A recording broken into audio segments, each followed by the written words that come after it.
ഇപ്പൊ നമ്മുടെയൊക്കെ കുട്ടികളെ കാണുമ്പോൾ നമുക്കുണ്ടാകുന്ന ഒരു കൺകുളിർമയുണ്ടല്ലോ.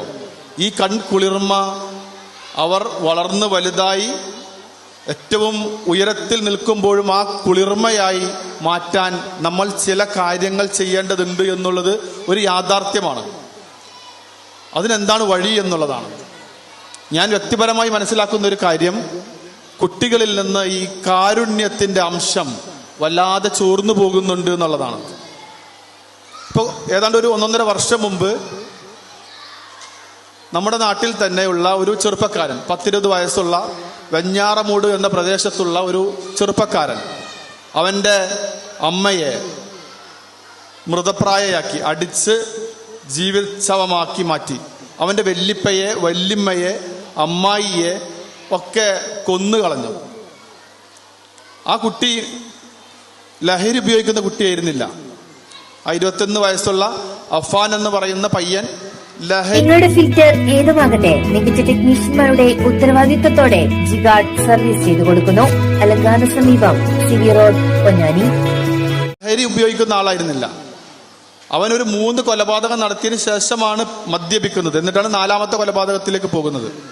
3 ആളുകളെ കൊല്ലുന്നത് വരെ അവൻ ഒരു മദ്യവും ഉപയോഗിച്ചിരുന്നില്ല. എന്നിട്ടും നമുക്ക് ഏറ്റവും ഇഷ്ടപ്പെട്ട അല്ലെ, നമ്മുടെ കുട്ടികൾക്ക് നമ്മുടെ വീട്ടിൽ ഏറ്റവും ഇഷ്ടം ആരോടായിരിക്കും? അമ്മയുടെ അമ്മയോടോ, അമ്മയുടെ അച്ഛനോടോ, വല്യപ്പയോടോ, വല്യമ്മയോടോ, മുത്തശ്ശനോടോ, മുത്തശ്ശിയോടോ ഒക്കെ ആയിരിക്കും. പക്ഷെ ആ അഫാൻ എന്ന് പറയുന്ന 21 വയസ്സുകാരന് അവൻ്റെ വല്യപ്പയെയും വല്യമ്മയെയും അതിദാരുണമായി കൊല്ലുന്ന നേരത്ത് അവൻ്റെ കൈ വിറച്ചില്ല. എന്തുകൊണ്ടായിരിക്കും? നമ്മൾ പലപ്പോഴും പറയും കുട്ടികൾ ലഹരി ഉപയോഗിക്കുന്നതുകൊണ്ടാണ് ഈ പ്രശ്നം എന്നൊക്കെ. പക്ഷെ ആ പയ്യൻ ലഹരി ഉപയോഗിച്ചിരുന്നില്ല അന്ന്. എന്നിട്ടും അവനെ അങ്ങനെ ചെയ്യാൻ പ്രേരിപ്പിച്ച ഘടകം എന്നുള്ളത് അവൻ്റെ ഉള്ളിൽ നിന്ന് കാരുണ്യം എന്ന് പറയുന്ന സാധനം എങ്ങോട്ടോ ഇറങ്ങിപ്പോയിട്ടുണ്ട് എന്നുള്ളതാണ്. ഈ കാരുണ്യത്തെ പഠിപ്പിക്കുന്നിടത്ത് നമ്മൾ രക്ഷിതാക്കൾ പരാജയപ്പെട്ടാൽ, ഇപ്പൊ നമ്മൾ ഈ നേരത്തെ കണ്ട കുരുന്നുകളുടെ ഒരു കൗതുകമുണ്ടല്ലോ, ഒരു അതിർപ്പം, അതങ്ങോട്ട് ഇല്ലാതാകും. അതിനെന്താണ് വഴി എന്നുള്ളത് നമ്മൾ ഓരോരുത്തരും ആലോചിക്കേണ്ട കാര്യമാണ്. നമ്മൾ എങ്ങനെയാണോ അതുപോലെയായിരിക്കും നമ്മുടെ മക്കള്. നമ്മുടെ ഉള്ളിൽ സ്നേഹമുണ്ടെങ്കിൽ നമ്മുടെ മക്കളിലും അതുണ്ടാകും.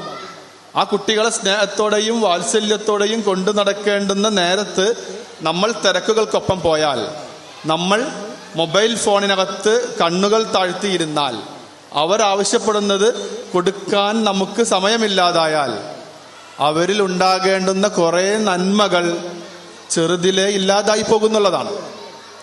കുട്ടികളെ വളർത്തിക്കൊണ്ടുവരുന്നതിൽ നമ്മൾ രക്ഷിതാക്കൾ ശീലിക്കേണ്ടുന്ന ഏറ്റവും പ്രധാനമായ കാര്യം എന്നുള്ളത് അവരിൽ സ്നേഹം ഉണ്ടാവുക എന്നുള്ളതല്ല, അവരിൽ കാരുണ്യമുണ്ടാകുക എന്നുള്ളതാണ്. ഈ കാരുണ്യത്തെ നമ്മളിങ്ങനെ ഉള്ളിലേക്ക് ഇട്ടുകൊടുത്ത് വളർത്തുമ്പോൾ മാത്രമേ അവർ നന്മയുള്ള മനുഷ്യരാകുള്ളൂ. Bridal craft, the wedding mall, Pan Bazaar, Tirur.